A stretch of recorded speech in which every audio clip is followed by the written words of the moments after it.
नमस्कार, मी रवी कुमार. जवाब तो आपको देना होगा बोल सरकार या सदरात 85 आवाजच्या खास स्पेशल रिपोर्ट मध्ये आपलं स्वागत. कशा आहात आपण? मजेत ना? मजेत राहा, हिट राहा, फिट राहा आणि हो, आरोग्याची काळजी घ्या.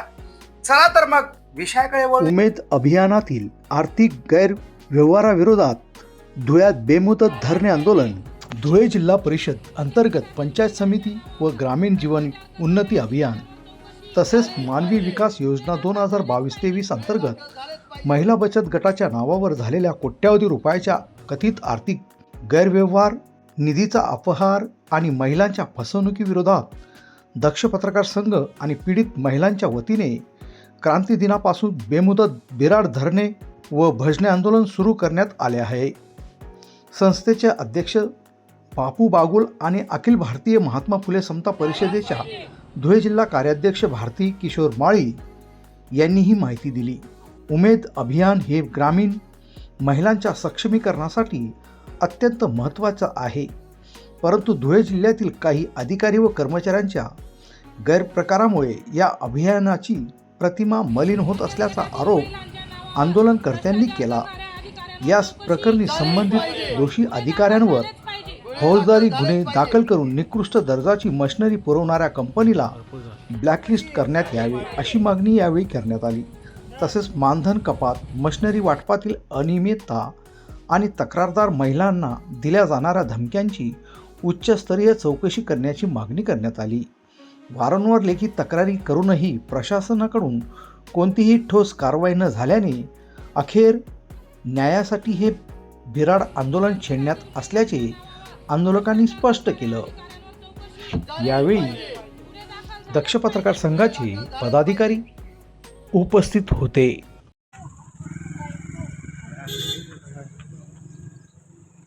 जवळ घ्या थोडा. चला स्टार्ट कर. महाराष्ट्र शासनाने ग्रामीण भागातील ज्या माता भगिनी आहेत त्यांच्या उन्नतीसाठी काही योजना या ठिकाणी निर्माण केल्या.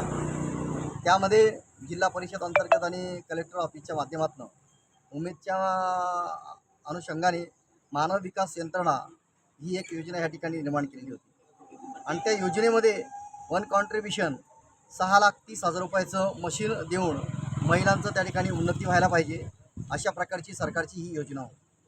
परंतु या योजनेमध्ये जिल्हा ग्रामीण विकास यंत्रणेचे उद्धव धारणे, ईश्वर पाटील, लोकेश सोनोने, वर्षा हिरे आणि पगारे मॅडम यांच्या संगनमताने आणि यांना अजून अधिकारी आणि ज्याने कंपनीतून जी मशीन दिलेली तुम्ही पाहू शकता, ही जी मशीन आहे या मशीनसाठी सरकारने त्या योजनेमध्ये 6,30,000 रुपये दिलेले होते. त्याचं वन कॉन्ट्रीब्युशन जो होतं ते वन कॉन्ट्रीब्युशन महिलांनी जशा तशा पद्धतीने ते वन कॉन्ट्रीब्युशन दिलं आणि आपला स्वतःचा उद्योग त्या ठिकाणी चालू व्हावा यासाठी वन कॉन्ट्रीब्युशन भरून त्या मशिनी मागवल्या. परंतु या मशिनी जर बाहेर आपण त्याची किंमत जर बघितली, आम्ही त्या ठिकाणी बऱ्याच मशिनींची किंमत बघितली, ती मशीन 1,20,000 रुपयाची यांनी खरेदी केली. म्हणजे जो काही मालक होता, मशीनचा जो काही मालक होता, ज्या ठिकाणी ह्या मशिनी बनलेल्या आहेत, तो वेंडर याला संगनमत करून या ठिकाणी ही मशीन 1,30,000 रुपयाचीच त्यांनी खरेदी केली आणि या भगिनींना या ठिकाणी दिलेली आहे. याच्यामध्ये कुठल्याही प्रकारचा उद्योग झाला नाही, ते पडून राहिले आणि याचा संपूर्ण बोजा या महिलांवर या ठिकाणी पडलेला आहे. ही बाब ज्यावेळेस आमच्या निदर्शनामध्ये आल्यानंतर जवळजवळ 5 महिन्यापासून या गोष्टींचा पाठपुरावा करून संबंधितांवर गुन्हे दाखल करण्यासाठी आम्ही या ठिकाणी माननीय जिल्हाधिकारी असतील आणि मुख्यमंत्री, उपमुख्यमंत्री, त्याच पद्धतीने ग्रामीण विकास यंत्रणा, ग्रामीण विकास मंत्री यांच्यापर्यंत आम्ही तक्रारी दाखल केल्या. त्या तक्रारीच्या अनुषंगाने आम्हाला अजूनपर्यंत संबंधितांवर कुठल्याही प्रकारचे गुन्हे दाखल झालेले नाही. परंतु ज्यावेळेस यांना माहिती पडलं संबंधित जे भ्रष्टाचार करणारे अधिकारी आहेत, तर ते प्रत्येक गावाला जाऊन प्रत्येक महिलांना त्या ठिकाणी वेगवेगळ्या प्रकारच्या धमक्या देत आहेत, त्यांना वेगवेगळ्या प्रकारचं आमच्याबद्दल बदनामी करत आहेत. तर या अनुषंगाने आज आम्ही दक्ष पत्रकार संघाच्या माध्यमातून 9 तारखेपासून आज क्रांती दिवस आहे, क्रांती घडवण्याचा दिवस आहे, म्हणून आज आम्ही या ठिकाणी आंदोलन केलेलं आहे. ॲक्च्युली आंदोलनाची जी काही जागा आहे ती जेल रोडची जागा आहे, परंतु त्या ठिकाणी अनेक प्रकारचे त्या ठिकाणी अतिक्रमण झालेले आहेत. त्या ठिकाणी ती जागा नसल्यामुळे आम्ही माननीय पोलीस अधीक्षक आणि शहर पोलीस स्टेशनचे जे काही PI साहेब आहेत त्या ठिकाणी आम्ही त्यांना परवानगी मागितलेली होती. त्या परवानगीच्या अनुषंगाने या ठिकाणी स्वतः PI साहेब बरेचसे कर्मचारी, त्याच पद्धतीने कलेक्टर साहेब या ठिकाणी कलेक्टर साहेबांचे जे काही पी आहेत त्यांनी आम्हाला सांगितलं की तुम्हाला न्याय मिळणार आहे, संबंधितांवर गुन्हे दाखल करणार आहोत.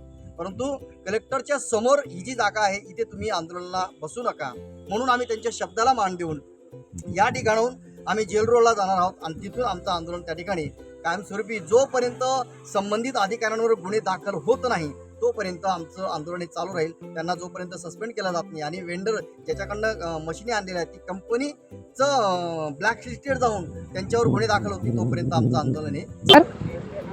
मी भारती किशोर माळी गाव न्याडोद जय माता दी महिला बचत गटातील मी सदस्य आहे आणि अनेक सामाजिक कार्यांमध्ये मी कार्यरत आहे. बचत गटाच्या माध्यमातून ह्या भरड धान्याच्या मशिनरी मला देण्यात आलेल्या आहेत. मागे मशिनरी बघू शकतात. ह्या मशिनरी 6 लाख रुपयात मला देण्यात आलेल्या आहेत. 6 लाख रुपये हे माझ्या बचत गटाच्या अकाउंटमधून वेंडराच्या अकाउंटला अधिकाऱ्यांच्या संगमताने हे पाठवले गेलेले आहेत. याची एंट्री आहे. तसेच 30,000 रुपये आमच्याकडनं कॅश पेमेंटमध्ये घेतलेले आहेत. विश्वर पाटील आणि लोकेश सोनवणे यांनी. असे 6,30,000च्या या मशिनरी आहेत. या मशिनरीवर उद्योग उभारणीसाठी हे मशिनरी आम्हाला दिले गेलेल्या होत्या. अशा अनेक युनिट हे उद्योग उभारणीसाठी होते. यांच्याकडनं उद्योग तर झालेच नाही. वर्षभर 2 वर्ष या मशिनरी जोडल्या गेल्या नाही आणि आता जोडूनही या मशिनरी कुठल्याच कामाच्या नाही हे निदर्शनात आल्यास आम्ही जेव्हा कंप्लेंट केल्यानंतर संबंधित अधिकाऱ्यांनी आमच्या वेगवेगळ्या प्रकाराने छळ करायला सुरुवात केली. आमच्या बदनाम्या केल्या. गावोगाव जाऊन महिलांना धमकावलं. महिलांना तुमचे गट ब्लॅकलिस्टेड टाकू असं केलं. आणि आता जेव्हा त्यांच्यावर गुन्हे दाखल करू असं म्हणून आमचं मागील आंदोलन थांबवण्यात आलं. आम्ही 15 दिवस आंदोलन स्थगित केलं होतं आणि 15 दिवसात गुन्हे दाखल होतील या अपेक्षेने आम्ही थांबलो. आणि आत्ता त्याच्यानंतर गुन्हे दाखल झाल्याने परत त्यांनी गुन्ह्यांना सुरुवात केली. विश्वनाथ गावात